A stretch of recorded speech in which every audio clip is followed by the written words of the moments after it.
When is this, a regular number 2 pencil, more accurate than this, a standard carpenter's tape?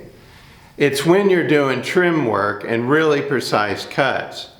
You don't want to measure and transfer those measurements to your board to cut them because you'll get inaccurate cuts.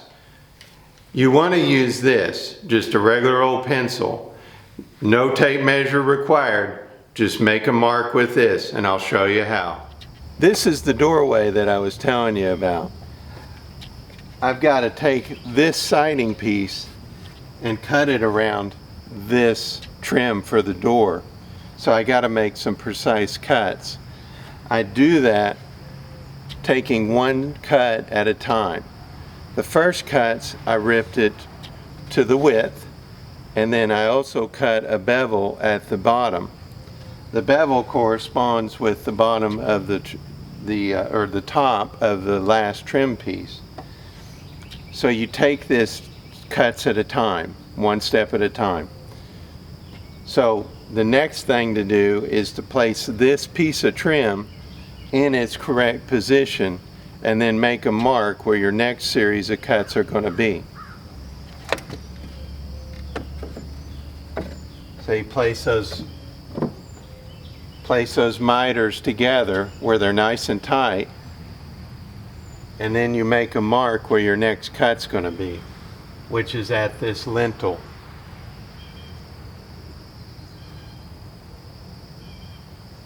Okay?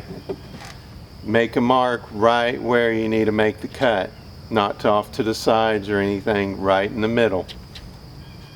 The next cut will be for this cut.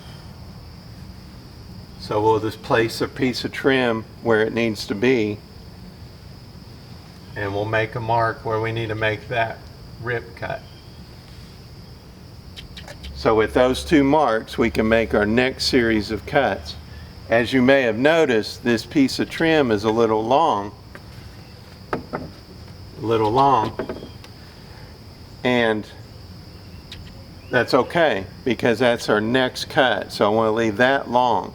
Once I get this notch cut out, I'll make that final cut, and the piece of siding will be ready to go.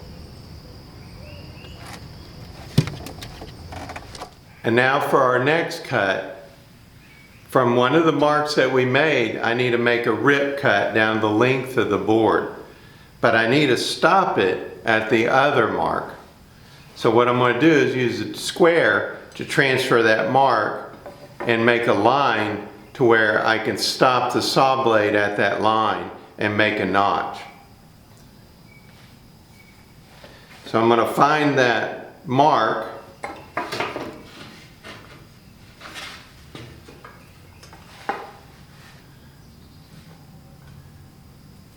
and transfer it around the board.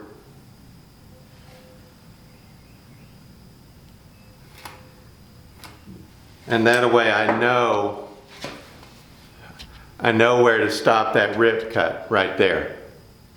Okay, I'm at the table saw, and I'm going to take that mark where I needed to make a long rip cut down the board, and I'm going to line that mark up with the saw.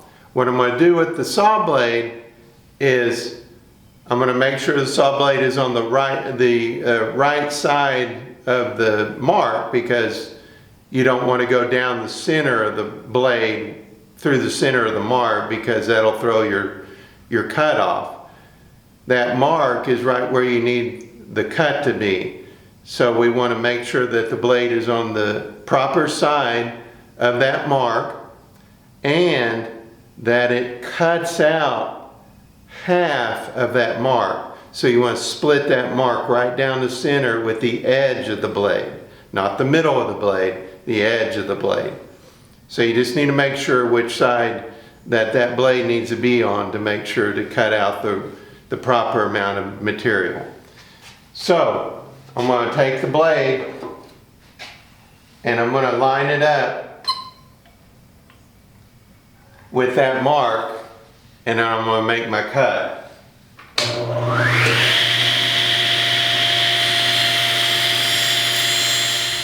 So we made the rip cut. I stopped it right at that mark that we made with the square. And then I'm on the proper side of that mark, but if you can see, maybe, that pencil mark is split right down the center. So it means I've got a really good cut. Okay, we're at the miter saw, and we're going to make that final last cut to meet that rip cut that we just made.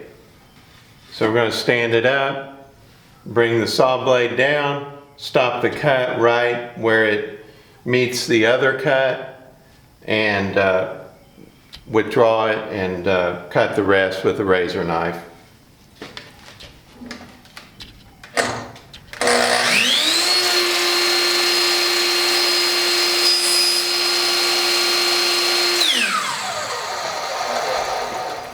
See, it didn't all fall out because it's still not meeting in the back side. It's meeting on the front side. You want a nice corner there, but on the back side.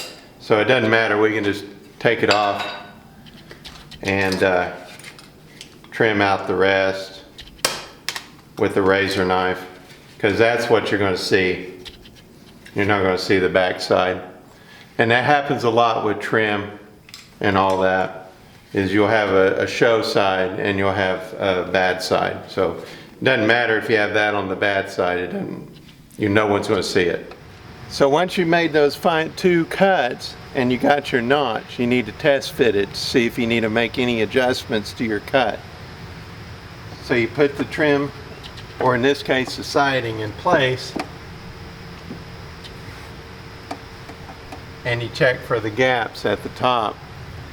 It looks really good, it's pretty tight, and I think I'll go with it. So at the top there's an extra length, and that was our final cut. So I made a mark